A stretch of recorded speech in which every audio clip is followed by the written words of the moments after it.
I den her video der vil jeg vise, hvordan vi starter op på vores novemberjakke eller novembervest fra Petit Knit. Det er samme måde, vi starter op på, så lige meget hvad du strikker, så kan du bruge den her video. Men jeg vil bare lige vise her på min egen, at det første vi skal strikke, det er det her bånd af dobbeltstrik, der ligger her, hvor vi strikker cirka sådan herhen til, og så samler vi masker op til patenten bagefter. Så har I hvert fald en idé om, hvordan det skal ende det her. Jeg er startet med at slå 8 masker op her, og nu skal vi gøre de her 8 masker klar til, at vi kan strikke dobbeltstrik. Så nu vender jeg lige rundt en gang her, og så starter jeg med det, der hedder første pind, som er på vrangsiden, hvor at jeg strikker en ret, og så laver jeg et lykkeopslag, strikker en ret, laver et lykkeopslag, sådan fortsætter jeg bare.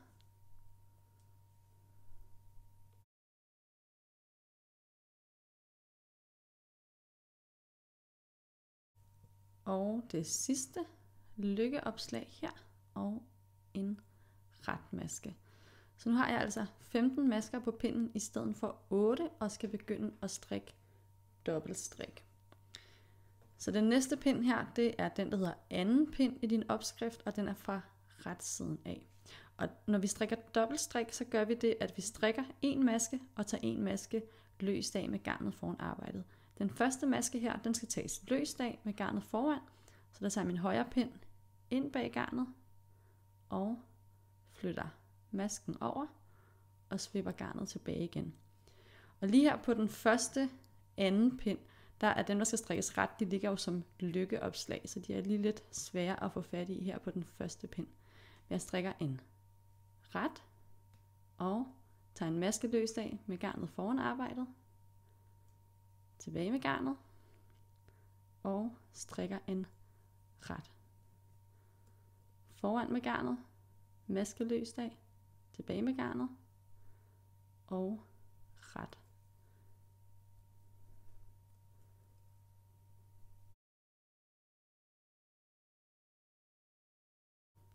Og den sidste maske på pinden skal også tages løst af med garnet foran arbejdet. Så vender jeg rundt her til vrangsiden til det, der hedder tredje pind. Og her, der gør jeg det samme, der starter min pind bare med en ret. Og maske løst af med garnet foran arbejdet. Ret. Maske løst af. Og min pind slutter her med en ret. Og det er altså de her 2 pinde, vi skal gentage 22 gange.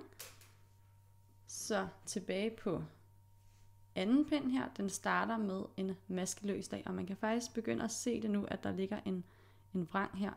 Så er det fordi, den skal løst af med garnet foran arbejdet, tilbage med garnet, ret.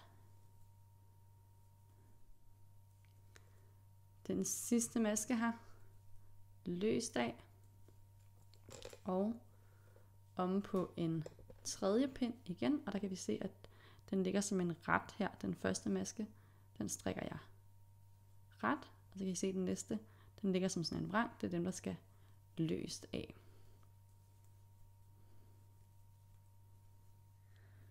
Nu har jeg gentaget anden pind og tredje pind 22 gange, det vil sige, at jeg har strikket 44 pinde, og nu skal jeg bare lige slutte med at strikke en anden pind, således at mine garnender, de begge to sidder hernede.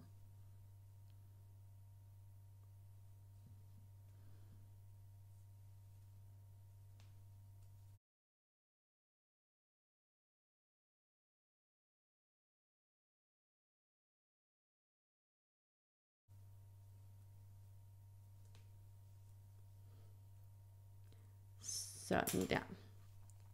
Noget du lige kan gøre nu for at gøre livet lidt nemmere for dig selv, når du skal strikke patent, det er, at det er jo retsiden, der vender mod mig nu.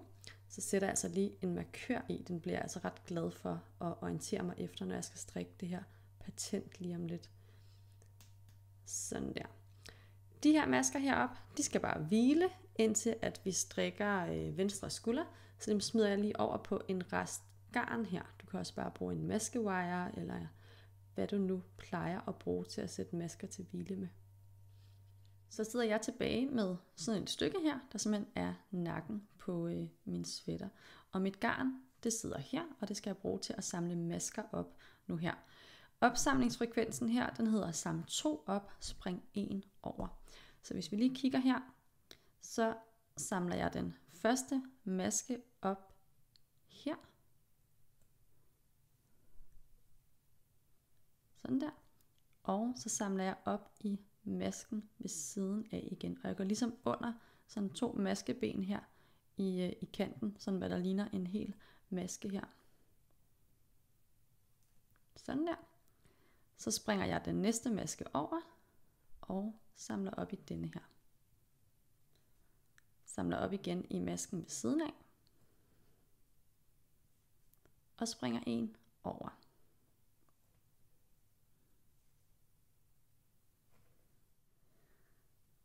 Og hvis du så ellers har strikket det rigtige antal pinde i din dobbeltstrik her, så skulle det gerne slutte med, at du springer den der over og samler op i den sidste her, for at have samlet 15 masker op.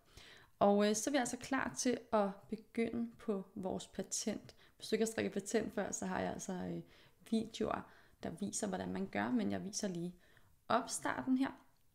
Vores kantmaske, den første maske på pinden, den strikkes ret. Og nu skal vi tage masker løst af med omslag, så vi går igen bag om garnet og tager en maske løst af. Og så skal vi huske at lade garnet blive her, sådan så at omslaget ligger der. Strikker en ret. Maske løst af med omslag. Ret. Maske løst af med omslag. Ret. Sådan fortsætter vi.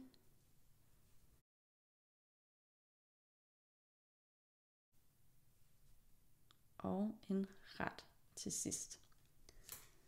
Tilbage på retsiden her.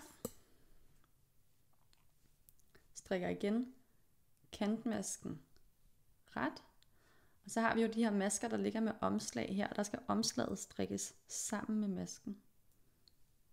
Sådan der. Så ligger der en maske alene her. Dem, der er alene, skal have omslag. Dem, der har venner, skal strikkes sammen med deres ven.